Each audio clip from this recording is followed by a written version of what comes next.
Всем здравствуйте, меня зовут Лина Загадеева, я психолог, исследователь души.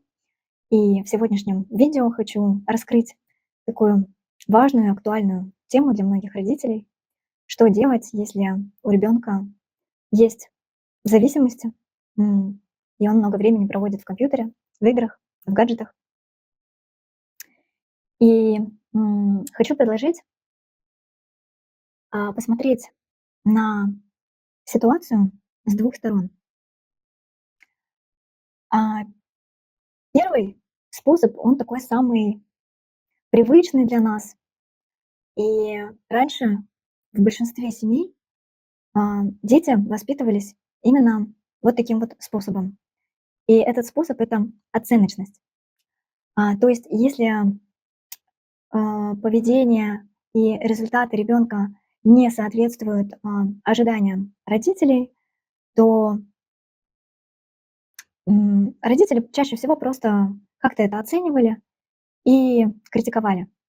Ну, например, это такое частое явление, что ребенок не хочет заниматься уроками, и он может в целом не хотеть ходить на какие-то кружки, но ему при этом интересно играть.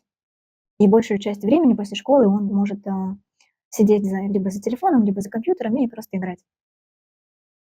И вот смотрите, что происходит. Если вам эта ситуация не нравится, вы ее как бы не принимаете, да, вам бы хотелось, и это нормально, чтобы ребенок развивался, чтобы он учился, но вот почему-то по каким-то причинам ребенок этого не делает, и вы начинаете его оценивать, ругать, а, и, возможно, даже как-то обзывать.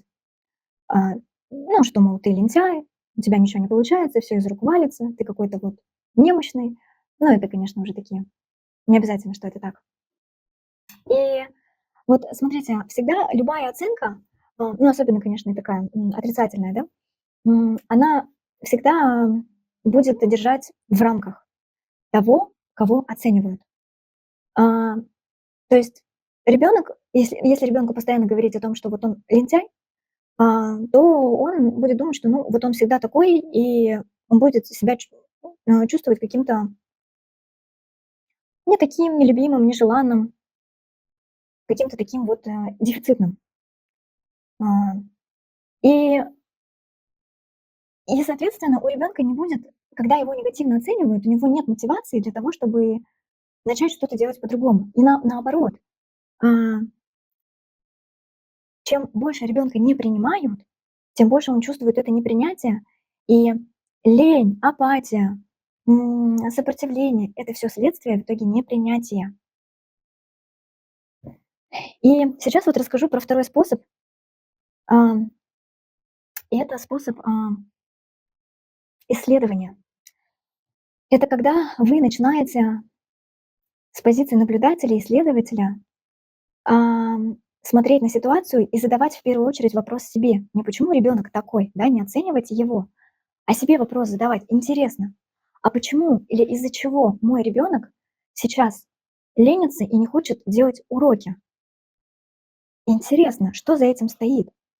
И вот если вы научитесь задавать себе вопрос, и этот навык, кстати, это не только по отношению к детям можно использовать, в целом к себе, к жизни, а что, почему так происходит, то тогда вы сможете, а, а, даете себе возможность найти истинную причину. Потому что то, что ребенок много времени проводит за компьютером, это следствие, это о чем-то говорит.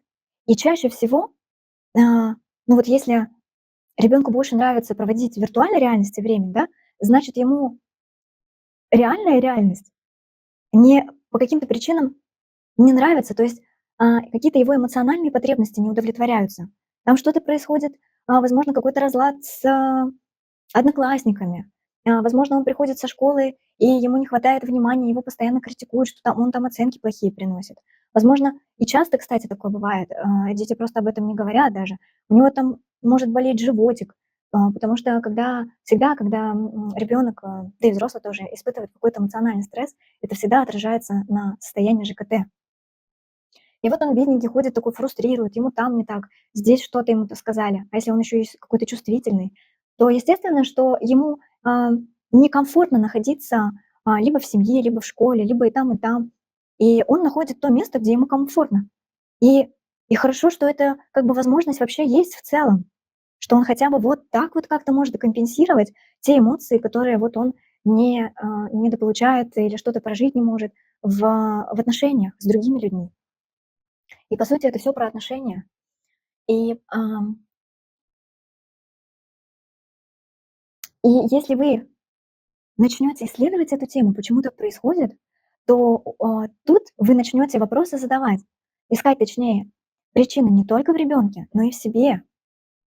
Потому что ребенок, он всегда отражает, ну это если общими словами, да, отражает внутреннее состояние родителей, какую-то неудовлетворенность родителей. То есть это ребенок как лакмусовая бумажка, и по нему очень можно многое сказать, что происходит в семье. И если смотреть на проблему, на зависимость, и, кстати, не только маленьких детей, но и взрослых уже детей, с этой точки зрения, тогда вы сможете выйти в позицию ученика и а, начнете обращать внимание, что же с вами происходит. Не только на эмоциональные потребности ребенка, но и на свои. А что же я принять не могу? Почему я это не могу принять? Что, какие смыслы я туда вкладываю? Почему я срываюсь на ребенке, да? И вообще посмотреть перспективу, последствий, тех отношений, которые я выстраиваю сейчас с ребенком. И вы на самом деле сможете очень много всего увидеть. И вы, поймете, что, ребенок на самом деле неплохой и никому не пытается навредить. М, он просто не знает, как справиться со своими чувствами.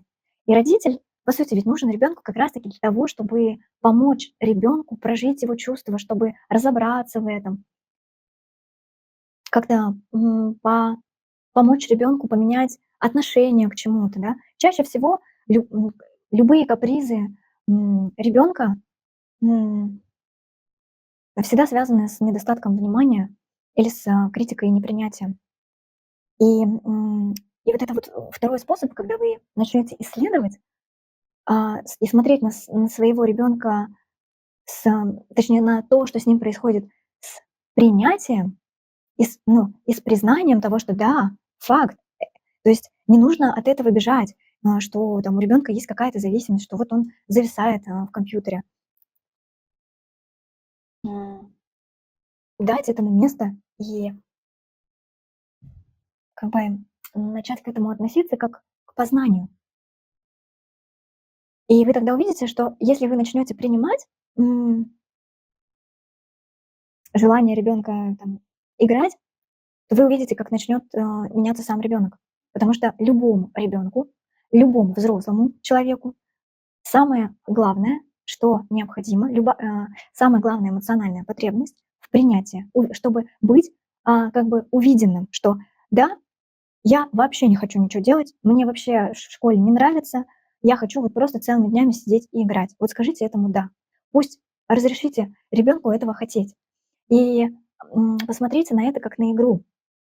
И, возможно, вы, а, начните относиться к этому гибко. А, Возможно, вы сами захотите с ним поиграть. Возможно, вы, предложите ему, как-то по-другому время провести. И в итоге вы увидите, что на самом деле это все про вас. Это про то, что вам, не хочется, возможно, больше времени-то проводить с ребенком. Потому что, м, многие люди, ну, мы в целом, да, мы часто ориентированы на внешние результаты. А дети нас как раз таки учат тому, чтобы мы больше обращали внимание внутрь себя, чтобы мы исследовали и больше занимались развитием внутренних качеств. И даже само слово "воспитание", да, это питание оси, это внутренний стержень. И, то есть основная задача родителя, да, это вот сформировать, укрепить вот этот внутренний стержень, чтобы ребенок был адаптированным к жизни, чтобы он мог реализовывать, а, свои истинные задачи души, потребности, да. И чтобы укреплять вот этот внутренний стержень, нужно быть очень внимательным к эмоциональным потребностям ребенка, уметь их видеть, принимать, исследовать. И поэтому, если вот, сделать такой вывод и обобщить, то в целом любые зависимости, которые проявляются и у детей, а потом и у взрослых, они ведь, всегда про то, чтобы мы наконец-то уже остановились и начали бережно и внимательно исследовать то, что происходит в семье, и познавать. И тогда начинается процесс исцеления, м, и детей, и взрослых.